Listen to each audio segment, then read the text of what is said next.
Yeah, thank you. I just want to say I think it should end very quickly with problems with Israel and Iran. I think that U.S. will, one way or another, whether covertly or not, send a B-52 or B-1 in there and take out their underground facility. This has been going on since I was a kid. I mean, my God, since 1980. It's just crazy. Get it over with. And I love your show, and it is some of this you just can't make up with Pelosi or the Congresswoman that stated this is the worst country in the world. Then get out. Real simple. Real simple. I mean, it's just crazy, man. We'll put on the GoFundMe. Get her a one-way ticket to get her the hell out of here. It's not a problem. Kerry, thank you for calling. I appreciate it. Even the Gulf states do not want Iran to get a nuke.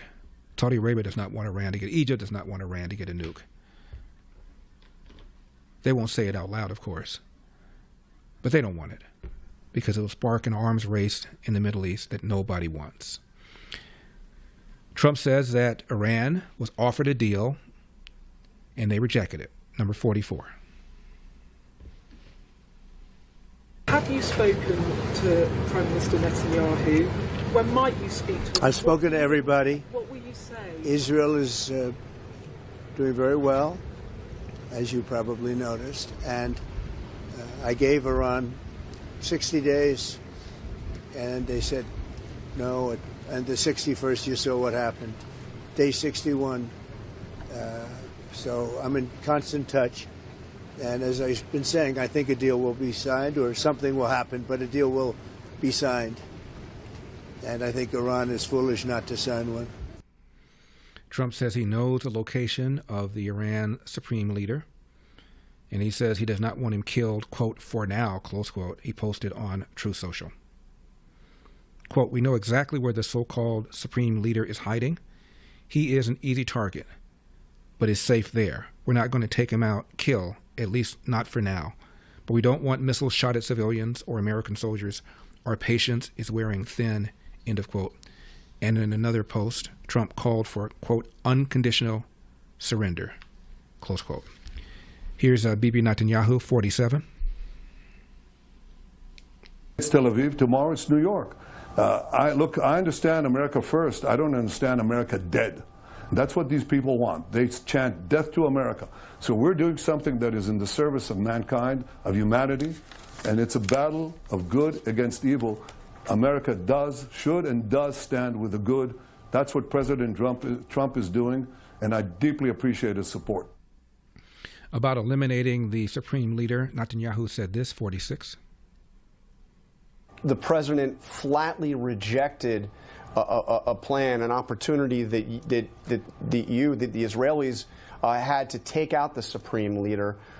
Do you understand his concern? My understanding is his concern is that this would escalate the conflict beyond where it is already.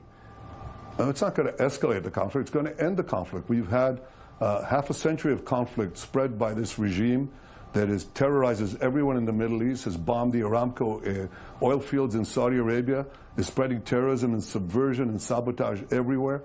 The forever war is what Iran wants. And they're bringing us to the brink of nuclear war. In fact, what Israel is doing is preventing this, bringing an end to this aggression.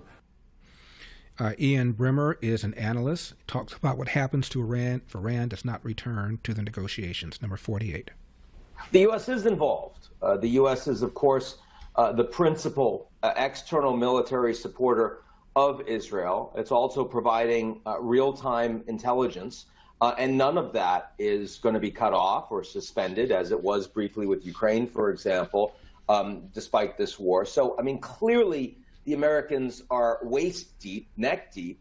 What the Americans have not done is directly attacked Iran. And what President Trump is doing very clearly at the G7 today is he is warning the Iranians that will come if they are not going to now take a last possible chance for a negotiation. I think that Trump would accept sitting down yet again with the Iranians for a sixth time. But if that happens and it doesn't pan out, then you're going to see the Americans either directly or providing the material to the Israelis directly that would allow for this critical attack against the deep underground nuclear capabilities that Iran has, that Israel can't take out by themselves in Fordo. One way or another, that's where we're going if the Iranians do not back down.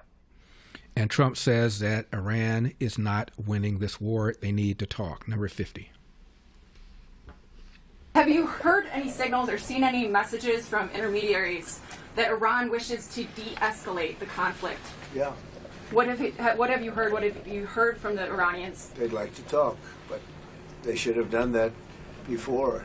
I had 60 days, and they had 60 days, and on the 61st day, I said, we don't have a deal.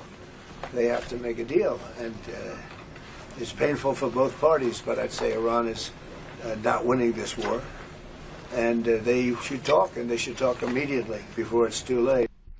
For full shows, live and on demand, it's Salem News Channel.